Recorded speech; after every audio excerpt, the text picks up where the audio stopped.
on y va. Vous êtes prêts ? Non.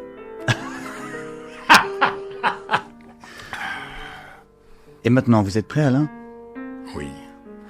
Alain Finkielkraut, bonsoir. Vous êtes philosophe, écrivain, penseur, intellectuel, académicien. Mais tout de suite, une page de publicité. Des invités exceptionnels, un hôte sensible et délicat. Et tous. Des conversations brillantes. Moi, je voulais dire « Ah, toi-même !» Et puis j'ai pas pensé sur le coup et maintenant je regrette. Ne ratez aucune conversation chez La Pérouse en vous abonnant sur nos comptes Instagram, TikTok, YouTube et au podcast audio. Je suis très heureux d'être en si bonne compagnie. Oui. Alain Finkielkraut, rebonsoir. Rebonsoir. Vous êtes né en 1949. Alors, les mathématiciens calculeront votre âge, je ne le dirai pas. Normalien, agrégé de lettres, ex-professeur à Polytechnique.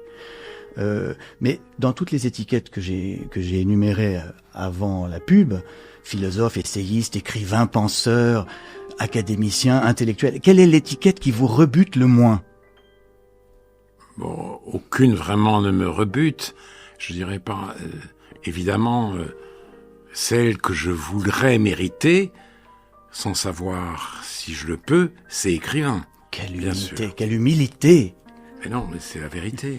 J'aimerais être écrivain. Oui. Voilà, c'est tout ce que je peux dire.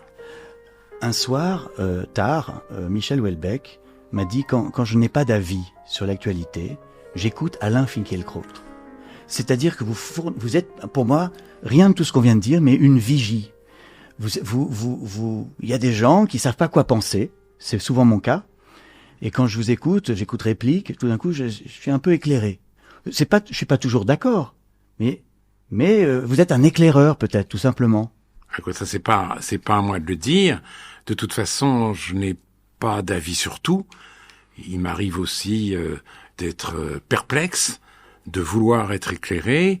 Et Michel Houellebecq est gentil, mais j'ai discuté avec lui, notamment on s'est croisés en Israël récemment, de l'actualité internationale, de la guerre en Ukraine, et même d'Israël.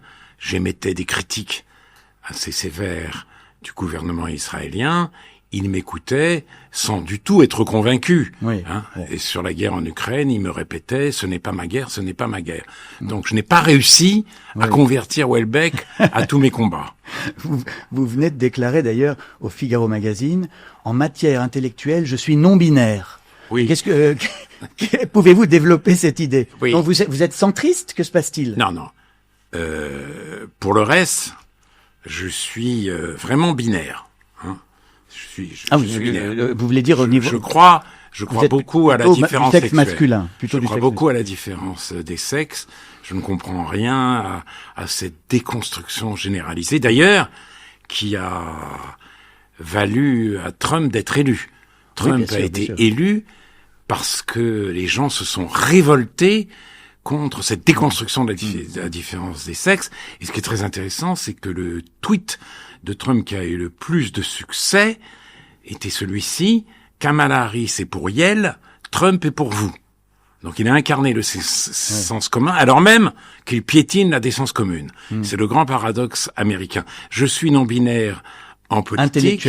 Intellectuellement, oui, parce que j'essaye de vivre selon la nuance, de penser autant que possible la complexité du monde, et je me dois de le faire, notamment pour ce qui concerne aujourd'hui la nouvelle question juive. On peut bien parler d'une nouvelle question juive. On croyait quand même en avoir fini avec l'antisémitisme, vraiment. Bernanos avait dit en 1945, il avait eu cette phrase très paradoxale, mais très profonde en réalité: Hitler a déshonoré l'antisémitisme. Oui. Mais oui, pendant 50 ans. Il a déshonoré l'antisémitisme raciste. Ce que Bernanos ne prévoyait pas, c'est l'antiracisme antiraciste qui nous tombe dessus. C'est-à-dire les vieux démons sont fatigués, mais il y a maintenant des jeunes démons piaffant d'innocence, qui, évidemment, combattent les Juifs en tant que racistes et maintenant, depuis le 7 octobre, en tant que génocidaires. Voilà, si nous sommes la cible de la haine, c'est pas parce que nous sommes une sale race, mais parce que nous sommes de sales racistes. Oui, mais là où vous êtes non-binaire, c'est que dans le cœur lourd, vous concluez en disant on peut dénoncer l'antisémitisme sans pour autant soutenir la guerre de Netanyahou. Et ça, c'est assez surprenant de votre part. Oui, bien sûr. C'est là où vous êtes non-binaire. Je dis, pour la première fois de notre histoire, nous devons faire face à la haine sans avoir la consolation de l'innocence.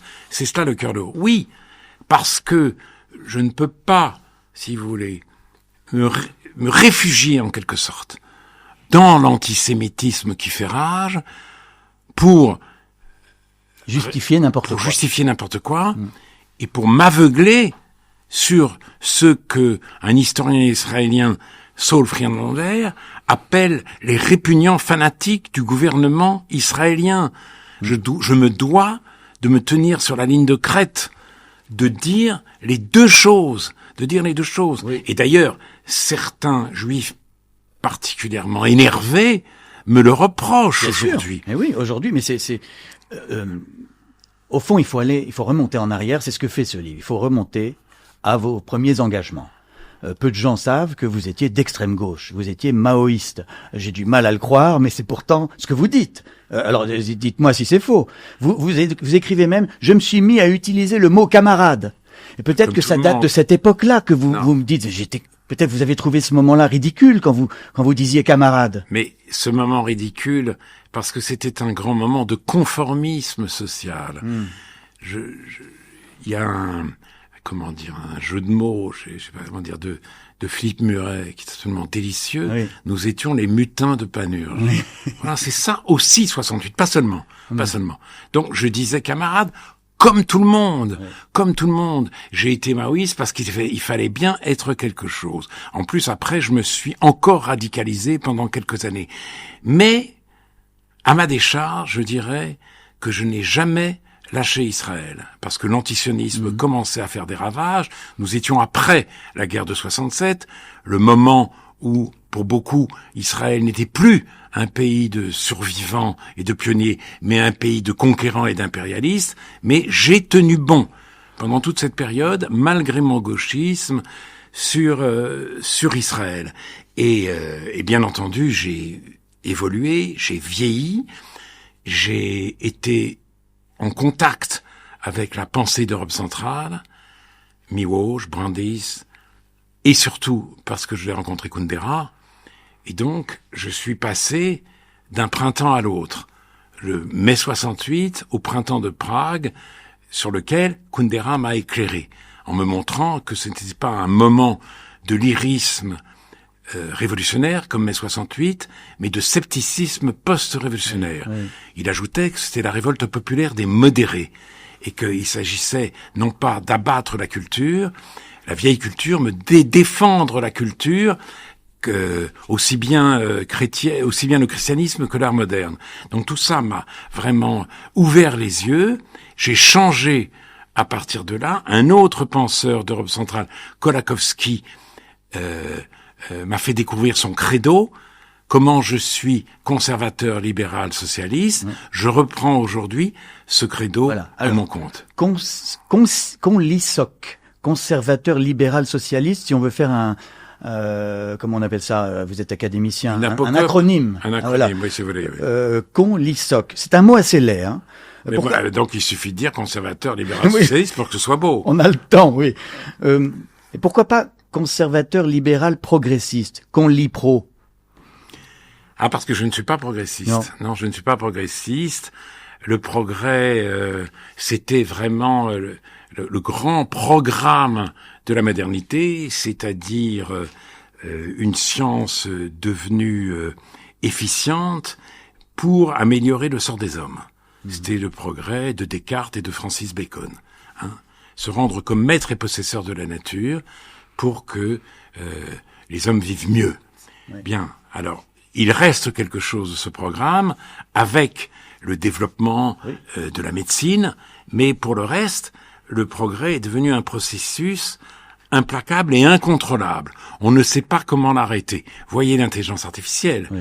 Ouais, on se dit, mais oui, jusqu'où ira le remplacement des hommes? Donc, il faut mettre des limites. C'est une urgence et en même temps, on n'y arrive pas. Voilà la risque. Et puis alors, les réseaux sociaux, les portables. Oui. La Non, mais ça, malfaisance des portables. Or, on ne désinvente rien. C'est ça. Il y a des inventions qui ont été merveilleuses. Il y en a d'autres qui sont toxiques, qui sont nocives. Mais jamais on ne désinventera quelque chose. Et on interdira peut-être les portables dans les lycées, sans efficacité et contre l'avis des enseignants, qui veillent aujourd'hui à abrutir leurs élèves. C'est la mission qu'ils se sont assignés depuis quelques années, avec un succès d'ailleurs qui ne se dément pas. Donc, et alors, que dire d'une interdiction généralisée des portables, qui est le programme politique que je vais présenter en 2027. Ah, c'est le scoop de l'émission. Alain Finkielkraut est candidat, mais il y en a déjà beaucoup. Attention, oui. Il y a du monde. Donc, si je résume, vous êtes un sceptique, c'est ça, au sens ancien du terme. Et d'ailleurs, mais un sceptique avec un cœur, parce que le cœur lourd était précédé du cœur intelligent, un cœur intelligent, il y a 17 ans. Moi, si je vous définissais, je dirais un humaniste sensible, un émotif, peut-être même un romantique. C'est ça qui vous reste de la gauche? Alors, je dis souvent que c'est parce que je suis de gauche que je ne suis plus de gauche. Parce que la gauche, c'était, dans ces grands moments, la laïcité. Maintenant, la gauche ne défend la laïcité que pour effacer ce qu'il y a de marque chrétienne en France. Pour le reste, la laïcité, c'est pour elle l'islamophobie. Pas toute la gauche, vous parlez de l'extrême gauche. Je parle de la gauche insoumise. radicale, Oui. mais la gauche dite modérée, la gauche dite de gouvernement, est soumise à la France insoumise. De moins en moins. Raphaël Glucksmann, par exemple, il n'arrête pas de critiquer la France insoumise. Raphaël Glucksmann, vous avez tout à fait raison. Olivier Faure, ce n'est pas le cas. Et en général, on verra aux prochaines élections, au moment du vote, il y a un front populaire qui se forme. J'espère que Raphaël Glucksmann tiendra bon. J'espère que ça lui vaudra d'être au deuxième tour des élections présidentielles. Mais disons qu'en plus, la gauche, sous la houlette de la France insoumise, n'a pas seulement abandonné la laïcité, elle a complètement abandonné l'école, sacrifiant la véritable égalité des chances à un égalitarisme démagogique et mortifère. Et en plus, elle a trahi les classes populaires pour les quartiers populaires. Et les classes populaires se définissent comme celles qui ont précisément quitté les quartiers populaires. Et d'ailleurs, c'est ce que Jean-Luc Mélenchon appelle lui-même le grand remplacement. Renaud Camus est le grand maudit de nos lettres. Un livre abject de 2 journalistes du Monde essaye de lui porter le coup de grâce. Et vous dites que vous êtes fâché avec l'homme lui. par qui la peste est arrivée, rien que ça. Non, nous avons été amis, nous ne le sommes plus. Je me suis un peu désolé de ces surenchères conceptuelles. Je ne reviens pas là-dessus, mais je sais que c'est un très grand prosateur. Son journal est une œuvre démentielle et géniale. Et voilà. Et personne ne le lit. Surtout pas d'ailleurs les 2 journalistes du Monde Magazine qui ont fait le livre sur lui.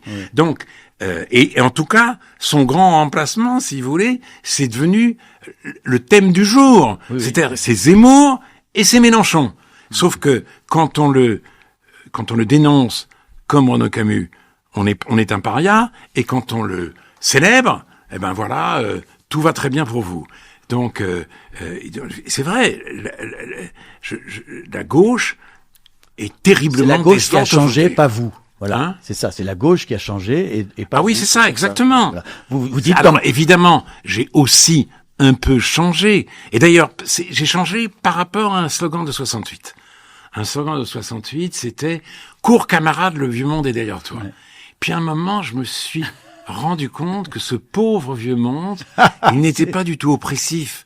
il était fragile, il était en train de disparaître. Donc, je me suis retourné et j'ai voulu aller au secours de ce pauvre vieux monde dont nous avons toujours besoin. C'est en cela que je me dis conservateur. Et alors là, il faut dire les choses, il faut clarifier. Paul Valéry a un mot très juste. Ce qui a ruiné les conservateurs, c'est le mauvais choix des choses à conserver. Et oui. Et maintenant, on a l'embarras du bon choix, si j'ose dire. Oui. Il y a la langue, il y a la terre, pas la planète, il y a la beauté des paysages, il y a la culture, il y a tout ça, quoi. Oui. Tout ça. Je plaide donc pour une écologie intégrale. On revient un peu au livre. Le cœur lourd est une conversation, comme notre conversation, celle qui a lieu en ce moment. D'ailleurs, c'est une conversation sur une conversation. C'est celle avec Vincent Trémollet de Villers. Il y a pas mal de livres célèbres de conversation. Par exemple, il y avait Jean d'Ormesson avec François Sureau, il y avait Patrick Modiano avec Emmanuel Berle en 1976. Il y avait Goethe avec Eckermann. Ça c'est un petit peu avant. Quelques années avant. C'est mon modèle. Et il y avait celui-ci que je voudrais vous offrir. Je sais pas si vous le connaissez. C'est Borges avec Sabato. Non. Conversation à Buenos Aires. Oh la vache. C'est très très très bien. C'est très drôle. Les deux sont en train de discuter et parlent de littérature. Donc c'est mon cadeau. Merci, pour vous. Merci beaucoup. Mais est-ce que ça, vous aimez les conversations puisque vous animez tous les samedis une conversation sur France Culture et en plus vous en aviez déjà fait des livres d'entretien avec Elisabeth de Fontenay, avec Antoine Robitaille. Donc vous êtes un socratique? Je ne sais pas. J'aime les conversations parce que j'ai besoin d'être secoué, d'être interpellé pour commencer à penser quelque chose, si vous voulez, pour me sortir de ma torpeur naturelle. Donc, oui, c'est vrai. Alors, cela étant dit, j'ai eu peur en commençant ce livre, parce que je me suis dit, ce genre, je l'ai déjà utilisé. Et c'est moi, cependant, qui ai proposé à Vincent Trémollet de Villers de faire ce dialogue. Je l'ai proposé parce que j'avais été invité par les amis du CRIF, le Conseil représentatif des institutions juives de France, à faire une conférence sur le 80e anniversaire de la libération d'Auschwitz. Et Vincent Trémollet de Villers était mon interlocuteur. J'ai trouvé ces questions très pertinentes, j'étais stimulé, et donc je l'ai appelé, je lui ai dit un jour, Vincent, est-ce qu'on pourrait pas ouvrir et continuer? Il l'a accepté, aussi dubitatif que moi.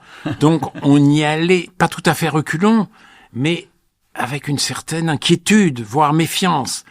Alors, il m'envoyait des questions, je répondais par écrit, il venait, il enregistrait mes réponses, on a fait ça plusieurs fois, je l'ai écrit, je l'ai réécrit, etc. Et peu à peu, nous nous sommes attachés au projet, et je dois beaucoup à Vincent Trémollet de Villers, parce que si je reviens sur un certain nombre de leitmotifs, on ne se réinvente pas. Mais il m'a entraîné aussi sur des terrains où je n'étais jamais allé. Mon amour des animaux, par exemple, etc. Est-ce que je prie ou non? Parce que il a fait entrer ses obsessions. Et donc ces obsessions se sont ajoutées aux miennes. Et donc si le livre a un quelconque intérêt, cela doit beaucoup à l'influence de Vincent Trémollet de Villers. À propos des animaux, la première défenseuse des animaux, c'était Brigitte Bardot. Je vous ai pas entendu après sa mort commenter. C'était tout de même quelqu'un qui a eu un énorme courage de s'engager à une époque où on se foutait complètement de cette cause. De toute façon, la cause animale, bien sûr. On se moquait d'elle quand elle défendait les bébés phoques. Les bébés phoques, notamment. Alors que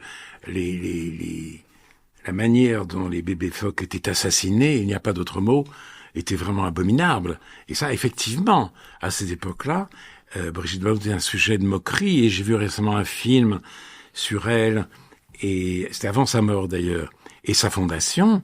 Elle a fait des choses absolument extraordinaires, bien sûr, et je crois que cette suffisance à l'égard de Brigitte Bardot témoignait, alors là, pour le coup, d'une pauvreté de cœur. C'est Lamartine qui disait, on n'a pas un cœur pour les hommes et un cœur pour les animaux, on a du cœur ou pas du tout. Mhm. Ben voilà. Vous Et citez Brigitte Bardot avait ce cœur-là. Alors évidemment, le problème, les raisons pour lesquelles les gens se sont moqués de Brigitte Bardot, c'est ses sympathies politiques à la droite et même à l'extrême droite. Donc on disait, voilà, pour elle, les immigrants, c'était des moins que rien, mais les ânes et tout ça, les poules, ça, évidemment, elles vibraient pour les animaux. Donc ça, c'est un moyen de la ça disqualifier. affaiblit sa cause à tort. Dans un de vos livres, Des animaux et des hommes, en 2018, vous citez une phrase de Kundera, « Il n'est rien de plus touchant que des vaches qui jouent ». Et vous parlez là, dans Le cœur lourd, des vaches qui se mettent à danser au printemps. Alors, c'est vrai que les vaches se mettent à danser au printemps? J'ai jamais vu ça, moi. Mais j'avais vu un agriculteur qui parlait comme ça à la télévision, je crois, de la danse des vaches. Et quand elles sortaient de l'étable après l'hiver. Et donc, cette idée m'avait fasciné. Et avec la journaliste de qui était Marianne à l'époque, Oui. Anne Rosencher, nous sommes allés le voir et nous avons assisté à la danse des vaches. C'est-à-dire, c'est un moment d'euphorie. Elles retrouvent l'herbe et elles sont vraiment folles de joie. C'est la raison pour laquelle l'élevage industriel est une abomination. Oui, oui. Elles ne voient pas l'herbe, elles ne voient pas le ciel, jamais de leur vie. Oui. Et donc, ça devrait être la situation, la lutte contre l'élevage industriel devrait être en France une cause nationale. Sans transition, mais peut-être quand même un peu. Vos parents sont des réfugiés juifs polonais qui ont quitté la Pologne dans les années 30. Votre père a été déporté en 1942 à Auschwitz. Vos grands-parents paternels aussi. Seul votre père est revenu. Et cette allergie au massacre de masse industriel, y a-t-il un lien? Alors, peut-on comparer? Non, mais non, la méthode. Il y a un lien. Il y a quelque chose. C'est la phrase terrible. Ils se sont laissés mener comme des moutons à l'abattoir. Ah, oui. Oui, donc. Oui. Voilà. Et Vassili Grossman fait une description du mouton dans un de ses livres, Voyage en Arménie, absolument extraordinaire. Le mouton qui ne pourra pas pardonner aux hommes parce qu'il subit ça depuis des milliers d'années.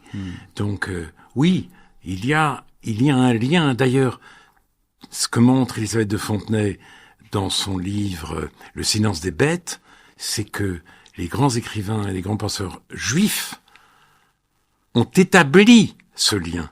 Isaac Bashevis Singer, Oui. le premier d'entre eux, mais aussi Vassili Grossman, mais aussi Horkheimer et Adorno. Alors bien sûr, il faut aborder les choses avec prudence. C'est pas tout à fait la même chose. Il reste que, et surtout, j'ai été très frappé, moi, en lisant le livre de Gita Sereni, une femme tout à fait exceptionnelle, qui a écrit d'abord sur Albert Speer, vous savez, Oui, bien sûr. le dignitaire nazi, et aussi sur Franz Stengel. Stengel, commandant de Treblinka. C'était pas rien.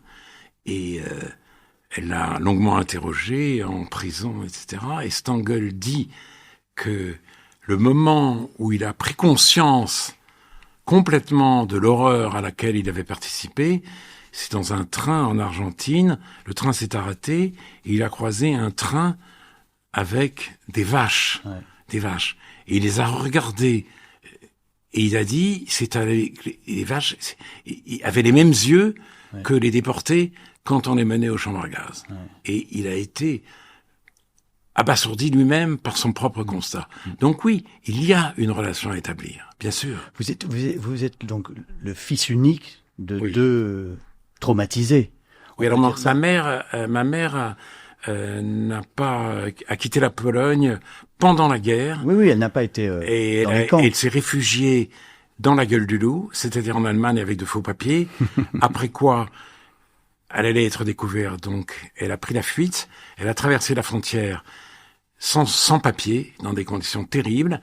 Et la guerre s'est terminée pour elle en Belgique. Elle est allée en France rejoindre une cousine qui n'avait pas été elle-même anéantie par la Shoah, et elle a rencontré mon père en 1948. Le reste s'en est suivi. Mais d'être le fils unique de deux personnes qui ont vécu ça était particulier. D'ailleurs, vous dites à un moment que votre mère était abusive, alors que ça se traduisait comment? Parce que ensuite, vous dites qu'elle vous faisait des sandwichs au jambon tous les jours quand vous rentriez du lycée, donc ça c'est plutôt pas abusif, c'est plutôt bienveillant. J'ai une mère, je lui dois d'avoir été un bon élève. C'est clair, c'était une mère au foyer, donc elle m'attendait. Je mangeais pas bien à la cantine, j'aimais pas ça, c'était au lycée Henri IV, donc c'était loin de notre maison. Elle m'attendait avec ce sandwich jambon et ce thé citron, et il ne me restait plus qu'à travailler. J'avais pas d'issue. Elle ne voulait pas que je lise de bande dessinée, c'est vrai. Elle était très sévère. Elle s'illustrait. Non, elle n'était pas sévère. Elle disait simplement non. Elle m'encourageait à lire, quoi. Ouais. Et non, elle n'était pas particulièrement sévère. Elle était gentille, mais c'est vrai. L'adolescence venant, elle était un peu accaparante, quoi. Mère juive. Mère juive, comme on dit. Oui, c'était tout à fait une mère juive. Et je ne peux pas le dissimuler parce que je ne veux pas non plus tomber dans le kitsch. J'ai eu la chance d'avoir les parents que j'ai eus, une mère qui m'a aidé à devenir celui que je suis, sans aucun doute. Et d'ailleurs, une des tristesses de ma vie, c'est que quand j'ai été élu à l'Académie française, ma mère n'était pas plus tout à fait en état de prendre conscience de ce qui m'arrivait, alors que au moment où j'ai été sollicité par Pierre Nora et Hélène Carrère d'Encausse, je me suis dit, mais qu'est-ce que j'ai à faire à l'Académie? Est-ce que ça a du sens, etc. J'ai téléphoné à Mona Ozouf, pour laquelle j'avais une immense estime, parce qu'elle avait refusé de se présenter. Et elle s'était même moquée de François Furet, en disant qu'il n'avait pas aimé. Il s'est présenté, malheureusement. Il est mort avant de pouvoir entrer vraiment à l'Académie. Et elle m'a dit cette phrase, si ma mère était encore vivante, oui, j'y serais allé. Donc, ma mère était vivante, et j'ai accepté aussi, au nom de ma généalogie. C'était votre discours. Oui, c'était dans mon discours, oui. S'appeler Finkielkraut et être élu au 21e fauteuil, c'est à n'y pas croire. C'est vrai. J'ai eu longtemps, si vous voulez, un nom à coucher dehors. Maintenant, les gens s'habituent. Mais je peux vous dire que quand j'allais dans une administration ou dans un hôtel, que je disais mon nom, c'est un vent de panique. Mais de panique. Mais comment? Vous appelez comment? Etc. En plus, il y a le I entre le K et le E. Je peux vous dire que Bec BD, c'est compliqué aussi. Hein. Oui, c'est vrai. Ouais, c'est compliqué aussi. Un peu plus. Votre père, vous racontez tout ça dans le livre, votre père a refusé de retourner à Auschwitz parce que vous lui avez proposé de revenir au mémorial. Au camp d'Auschwitz, d'extermination. Et pourquoi il a refusé? Parce que je me reproche de pas avoir insisté. J'aurais dû l'y traîner, mais son refus était double. Sans doute parce qu'il ne voulait pas revoir cette scène. Il avait quand même passé 3 ans à Auschwitz. Mais aussi, et ça, ce que les gens comprennent mal, parce qu'Auschwitz est en Pologne. Et mes parents, depuis la guerre, maudissaient la Pologne. Ma mère, encore à Varsovie, entendait dans le bus, dans l'autobus, dans le tramway, je ne sais pas, des gens qui disaient Hitler c'était terrible, mais au moins il nous aura débarrassé des Juifs. Alors il y a eu des justes en Pologne. Bien sûr, il y en a eu. Et surtout, les gens risquaient leur vie s'ils protégeaient les Juifs. Il n'empêche, l'antisémitisme polonais, comme l'antisémitisme ukrainien d'ailleurs, s'est déchaîné pendant la guerre. Et mon père est retourné en Pologne en 46 ou 47 pour retrouver des gens de sa famille, parce qu'il y avait beaucoup de Finkielkraut, figurez-vous. Mais il n'y avait plus personne. Il n'y avait plus personne. Donc, ce pays ne voulait plus en entendre parler. D'ailleurs, moi, quand je me suis mis à militer pour Solidarność, comme tout le monde à mon époque, mes parents disaient, c'est bien fait pour eux. Jaruzelski, c'est bien fait pour eux.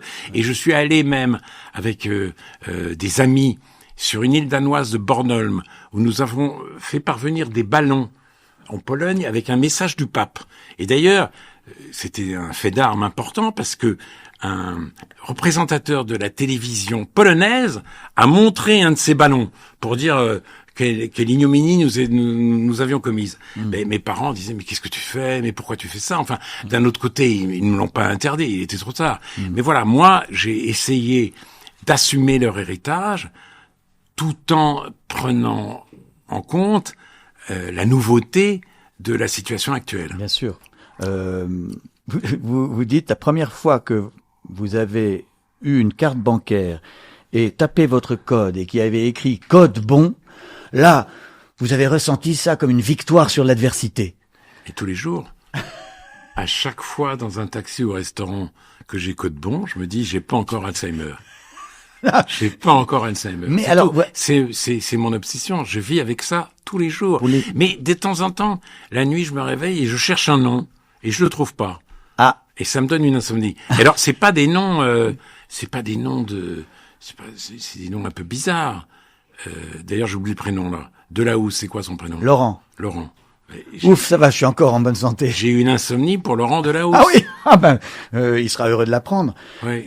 Vous n'avez pas de portable. Oui, j'ai oublié Laurent là, putain. Et pas de portable, pas d'ordinateur, Non. donc pas d'Instagram, donc vous ne pourrez pas voir notre conversation. C'est horrible. Mais il paraît que Figaro TV, c'est sur...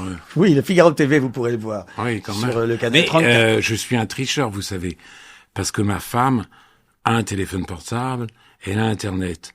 Et il m'arrive parfois de lui dicter des messages, des mails ou des textos. Ah. Que moi, en plus, mais moi, j'y arriverai pas le portable. Parce que j'ai les doigts gourds. Donc, je peux pas faire un texto.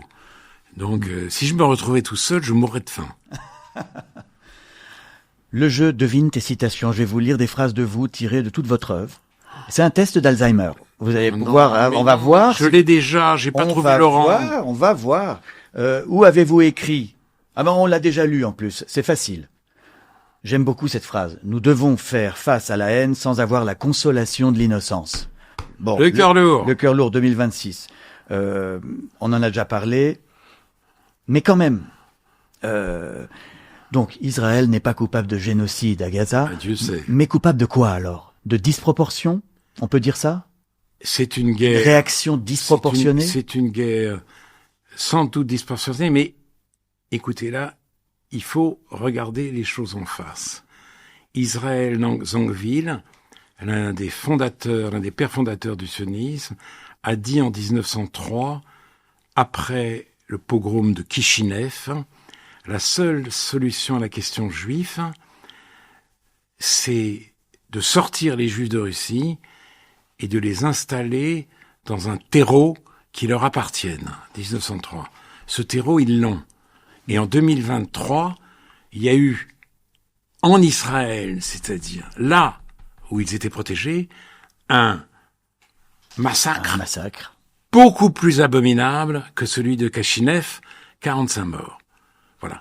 Donc, la réaction d'Israël était légitime, car le traumatisme est extrêmement violent.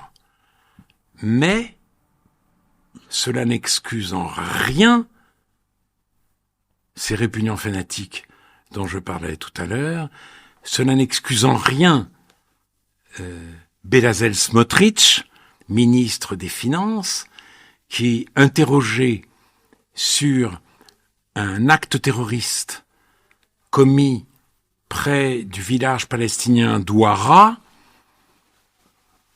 a d'abord dit que c'était pas aux colons de se venger eux-mêmes, parce que les colons avaient incendié des voitures et des habitations de ce village. C'est au gouvernement de s'en charger. Mais alors, le journaliste lui a dit, mais certains colons disent qu'il faut raser Ouara. Réponse du ministre, il faut raser Ouara. Oui, vous vous rendez compte? Et j'ai entendu un leader politique israélien, Yair Golan, qui a été chef d'état-major adjoint, qui a eu un comportement héroïque le 7 octobre. Il a pris sa voiture et il a sauvé des gens. Eh bien, il m'a dit lui-même qu'il y avait eu des pogroms en Cisjordanie depuis 2023. C'est vrai, des champs d'olivraies sont incendiés, sont vandalisés, parce que certains colons veulent faire le vide, veulent expulser les Palestiniens qui vivent en Cisjordanie. Donc, Et c'est là où il y a un problème d'honneur, au fond. Et c'est pour ça que les ennemis d'Israël emploient le mot génocide. Quand on a créé un pays pour réagir à un génocide, on n'a pas le droit de faire la même chose. Mais on ne fait pas ça. On n'a pas le droit, on ne peut pas. Écoutez, un génocide, c'est quoi? Il n'y a pas de belligérants.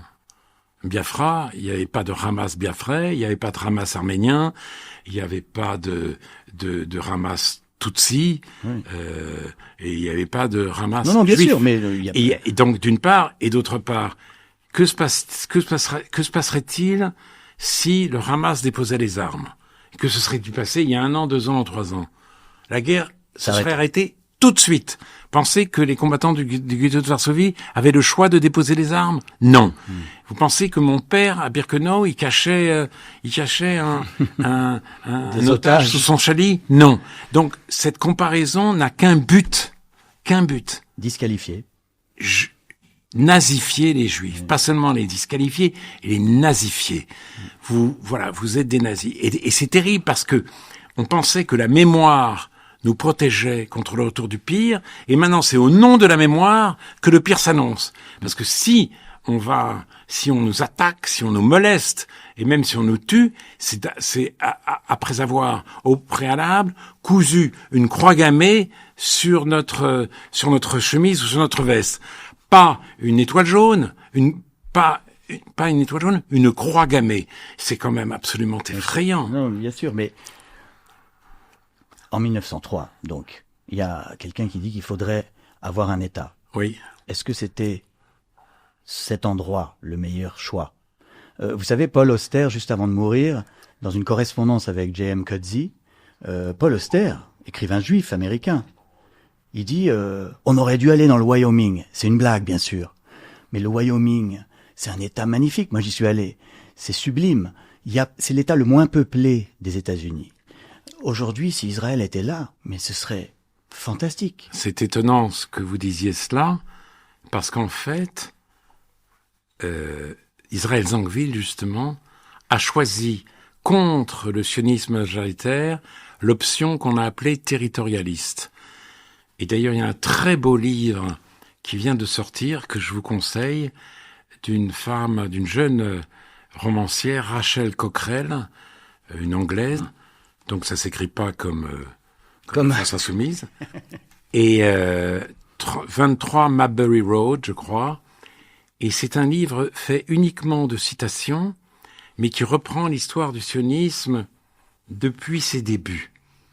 Et dans ce livre, elle montre très bien l'obsession de Zangwill, c'est-à-dire l'Ouganda d'abord, mais si les Juifs avaient choisi l'Ouganda, ils en auraient peut-être fait une terre d'abondance, mais je pense que le Sud global leur serait tombé dessus. Mais c'est là où l'histoire de Paul Auster rencontre un écho en moi. Il y avait une autre option qui a été explorée, c'est dans le Texas, à Galveston. Vous voyez ?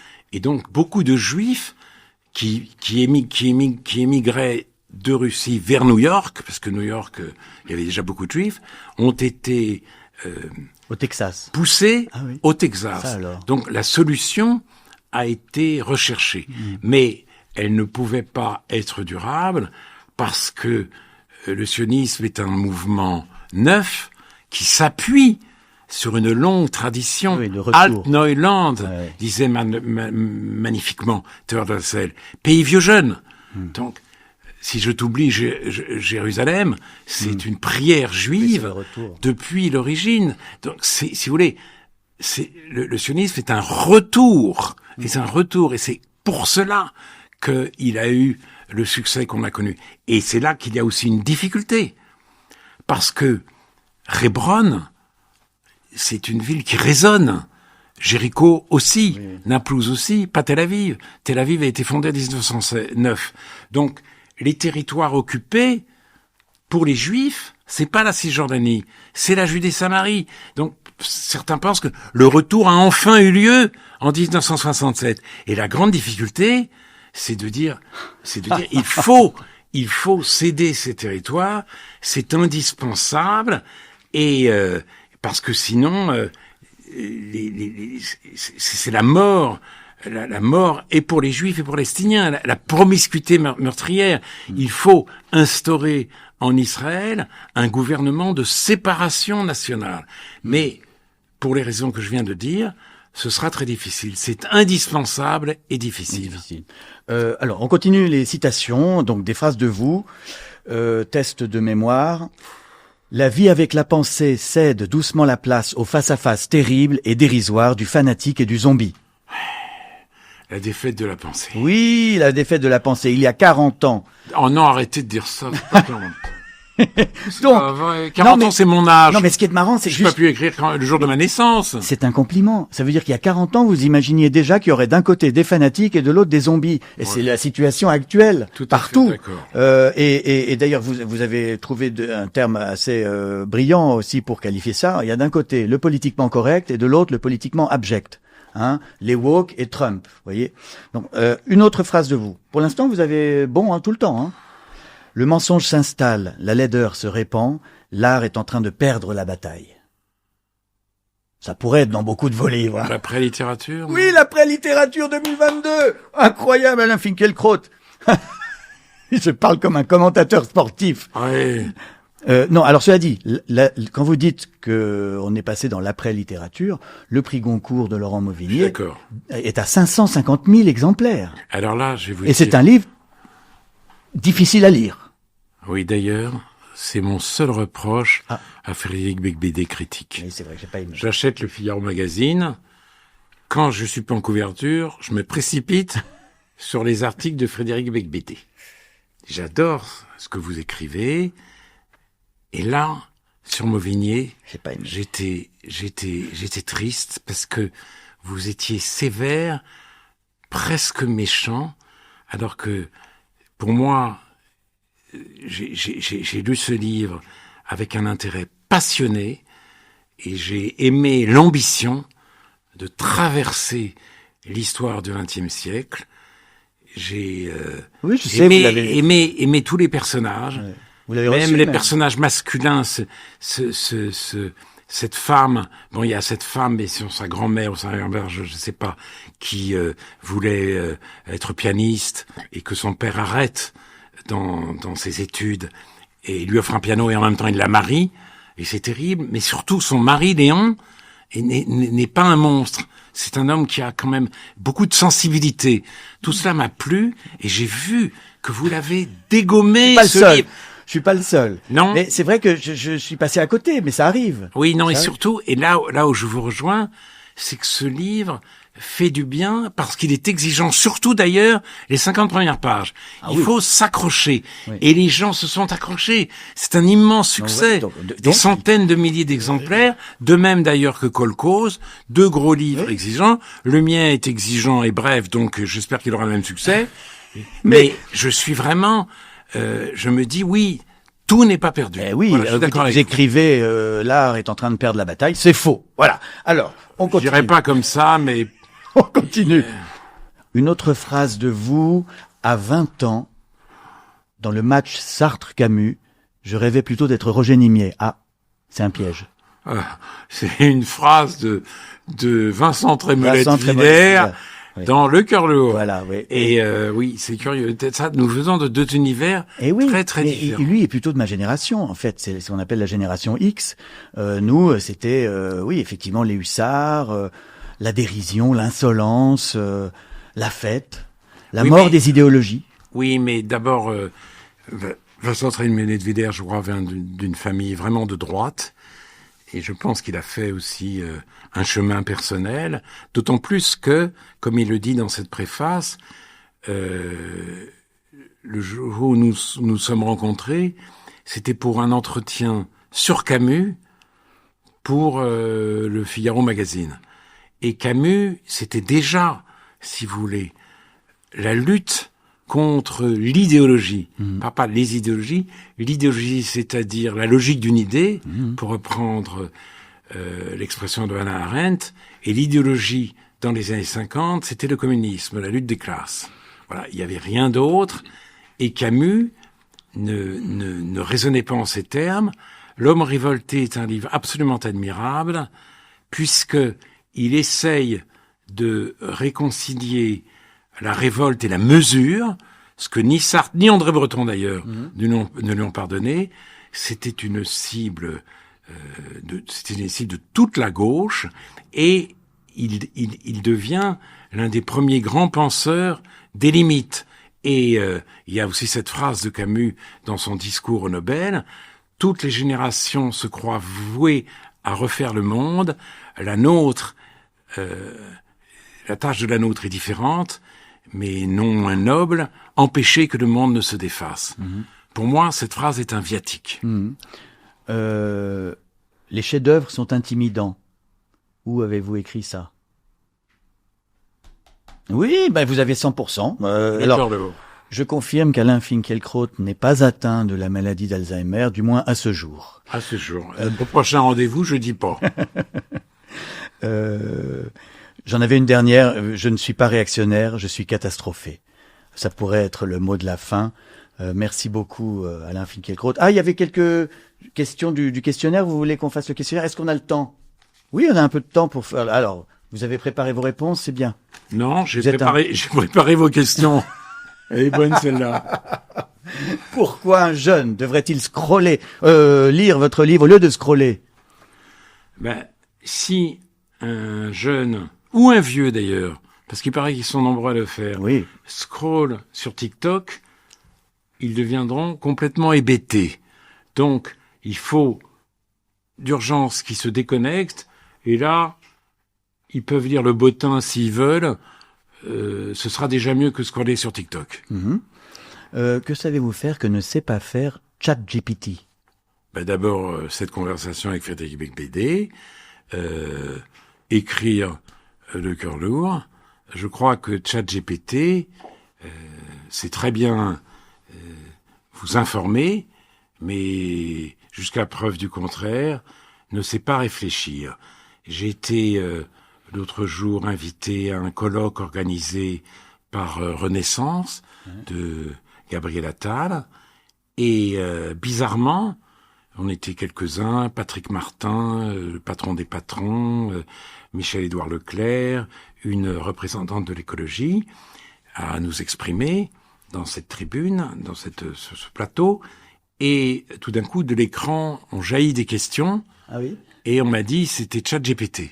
Donc j'ai été interrogé par ChatGPT, et j'ai fait une scène, et même un véritable sketch, pour dire je ne réponds pas à ChatGPT. J'ai interpellé l'animatrice et lui dit mais alors vous êtes mis hors combat, qu'est-ce que ça veut dire, etc. Et ChatGPT m'a répondu ne vous inquiétez pas, je ne suis pas un être humain, je ne suis pas susceptible, Alain. En plus ChatGPT m'appelle par mon prénom. Mais vous savez, je suis pas sûr qu'on puisse pas avoir une conversation, parce que oui, c'est vrai. Je pourrais, par exemple, programmer ChatGPT à répondre avec votre voix. Et à ce moment-là, je serais en train de dialoguer avec un clone virtuel de Finky qui me répondrait, et je pourrais même lui demander de vous pasticher, de répondre à la manière de Finkielkraut, et il le ferait. Et donc, je suis plus inquiet que vous. Oui, il y a de quoi être inquiet. Gunther Anders, qui a été le premier mari d'Hannah Arendt, a écrit dans les années 60, dans les années 60, l'obsolescence de l'homme. Nous y sommes. Oui, c'est vrai. Il avait C'est notre obsolescence que ChatGPT est en train de programmer. Mais est-ce que ce n'est pas une bonne nouvelle? Nous ne servirons plus à rien. Qu'est-ce qu'on va faire? Nous serons comme les vaches. Nous danserons sur l'herbe au printemps. Voilà. Ou bien alors on va scroller sur TikTok. Pensez-vous qu'un écrivain doit être gentil? Non. Un écrivain doit être lucide. Avez-vous déjà écrit en état d'ivresse? Ah non. Je bois presque jamais. Presque jamais. Et j'écris toujours en état d'angoisse. Il faut être angoissé pour écrire mieux? Non, il faut. D'ailleurs, moi, ça m'angoisse tellement que quelquefois je vais vite pour me débarrasser de l'angoisse. Oui. Ah, un roman doit-il réparer le monde, Alain Finkielkraut? Non, je ne crois pas. C'est pas l'ambition du roman. Le roman, et là je serai kundérien, le roman est là pour élucider l'existence. Et être ironique nous aussi. nous ouvre les yeux, sur la condition humaine. Il nous permet de regarder le monde en face. Et aussi d'en apprendre plus sur ce que nous sommes. J'ai lu récemment la préface du Quarto Gallimard consacré à Malaparte, Oui. préface de Kundera, où il dit qu'un roman cherche la poésie de l'invraisemblable. Je cherche toujours à comprendre ce qu'il a voulu dire, mais c'est très beau. C'est très beau, Ouais. oui. C'est très beau. Êtes-vous un ouin-ouin, Finkielkraut? Alors j'ai demandé au déjeuner, là, justement, où j'étais, à Anaïs Botton, je sais pas vous voyez qui c'est. Ah oui, bien sûr. Et je lui ai demandé c'est quoi ouin-ouin. Ah, il paraît que c'est quelqu'un qui gémit, qui Qui se lamente, qui se plaint, lamente, oui. qui se plaint. Et c'est un peu on dit souvent aux gens qui critiquent tout qu'ils sont des ouin-ouin, quoi. C'est pour là encore, les disqualifier. Bah oui, mais moi j'accepte le terme, je trouve ça Oui. plutôt mignon. Oui. Je suis plutôt ouin-ouin, mais pas dans ma vie privée. Mhm. Dans ma vie privée, je suis plutôt enthousiaste et émerveillé. Qui est le meilleur écrivain français vivant? Houellebecq. Ah, très bien. C'est fréquent. Et oui, c'est fréquent, mais voilà. Et j'ai l'honneur de vous annoncer qu'il sera mon invité le mois prochain. Voilà. Il sort quelque chose? Il a un recueil de poésie et un disque. Ah, Et d'accord. il chante ses textes, même il chante et il ne les dit pas. Attention, il chante, paraît-il. J'ai pas encore entendu. D'accord. Avez-vous menti durant cette conversation? Non. Non. Non, je ne crois pas. Je ne crois pas. Dernière question. J'ai menti sur mon âge.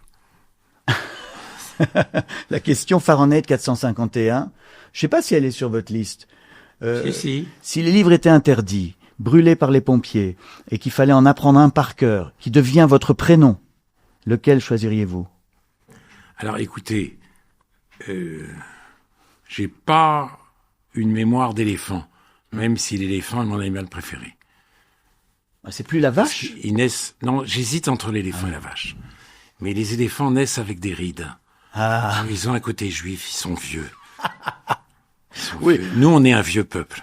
attention, parce qu'il pourrait y avoir des clichés antisémites dans cette comparaison. Oh non. Bah, Ah non, les éléphants. C'est très à l'honneur des éléphants et des juifs. D'accord. C'est vraiment, non. Non, Et donc, alors, j'ai imagine- une petite mémoire, donc je choisirais non pas un roman, sinon ça aurait été Roth ou Kundera, mais vous ne voyez pas apprendre par cœur Pasteur à l'américaine. Non, mais ça serait marrant d'apprendre par Souvenable. cœur Portnoy. Oui. J'ai beaucoup aimé ce roman, c'est pas celui que je choisirais. Ce serait Pasteur à l'américaine, ou bien La contre-vie, ou bien évidemment La tâche. La tâche, oui. Et non, je prendrais une nouvelle de Tchekhov. Oui. Je prendrais La Dame au petit chien. Voilà. Très bien, très bien. Merci infiniment, Alain Finkielkraut, d'être venu. Vous voyez, ça passe vite, finalement. Énormément vite. Vous aviez peur au début, vous avez dit, oh, 1 heure. On a fait 1 heure, là? Oui, bien sûr. Mais oui, vous voyez. On revient pas. Mais c'est parce Mais que c'est parce que vous êtes un intervieweur conversation exceptionnel. étincelante entre grands esprits.